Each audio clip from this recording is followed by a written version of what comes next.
আসসালামু আলাইকুম, welcome back to my channel. আশা করি সবাই ভালো আছেন। আজ আবারও একটি রেসিপি নিয়ে হাজির হয়ে গেছি। আজ তৈরি করে দেখাবো নিমকি।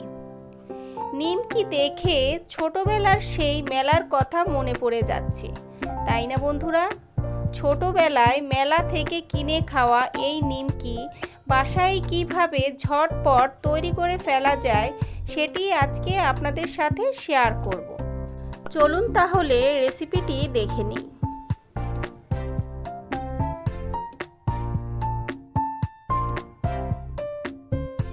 প্রথমে আমাদের লাগছে ময়দা। এখানে আমি মেজারমেন্ট কাপের 1 কাপ ময়দা নিয়ে নিয়েছি। আর নিয়ে নিয়েছি হাফ চামচ কালো জিরা, 1 চামচ চিনি, স্বাদ মতো লবণ, 2 টেবিল চামচ রান্নার তেল। এখন সব শুকনো উপকরণগুলো একসাথে ভালোভাবে হাত দিয়ে মেখে নিতে হবে। ততক্ষণ পর্যন্ত মেখে নিতে হবে যতক্ষণ পর্যন্ত আপনার হাতের মুঠোতে দলা পেকে না আসছে।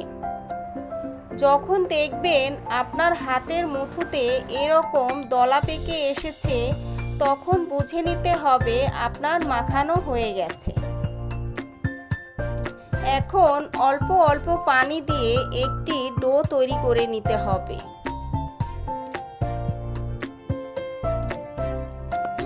বন্ধুরা, যারা এখনও আমার চ্যানেলটি সাবস্ক্রাইব করেননি, চ্যানেলটি সাবস্ক্রাইব করে দিবেন আর আমার পাশে থাকবেন, আমাকে উৎসাহ যোগাবেন।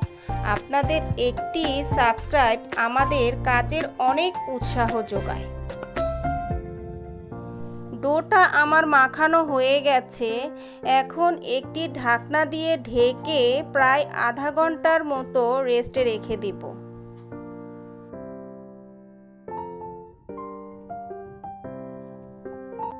ফিরে এলাম আধা ঘন্টা পর। ডোটা খুব সুন্দর নরম ও তুলতুলে হয়ে গেছে। এখন আবারও একটু মথে নিতে হবে। এরপর একটি পিঁড়ির উপরে নিয়ে অল্প অল্প ময়দা দিয়ে বড় করে ও পাতলা করে একটি রুটি বেলে নিতে হবে। যতটুকু সম্ভব পাতলা এবং বড় করে বেলে নিতে হবে। রুটিটি আমার বেলা হয়ে গেছে। দেখে বুঝতে পাচ্ছেন কত বড় করে রুটিটি বেলে নিয়েছি।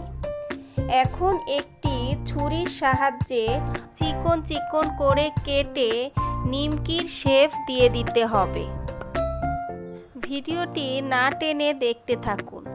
আমি যেভাবে কাটছি ঠিক সেভাবেই কেটে নিতে হবে, তাহলেই নিমকির শেপ হয়ে যাবে। কাটা হয়ে গেলে এগুলো তুলে ভেজে নিতে হবে।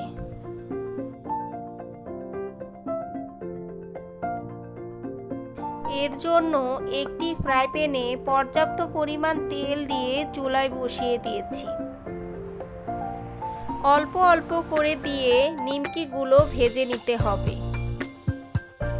এপিঠ ওপিঠ উল্টে পাল্টে নেড়ে চেড়ে হালকা ব্রাউন কালার করে ভেজে নিতে হবে।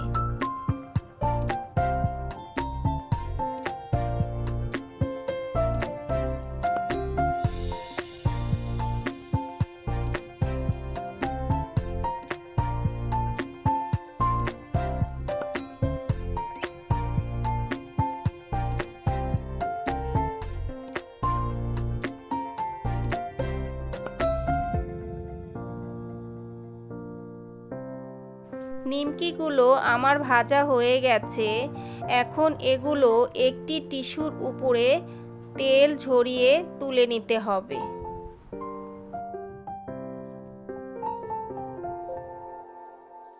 তৈরি হয়ে গেছে ঝুরা নিমকি। খেতে দারুণ মজা।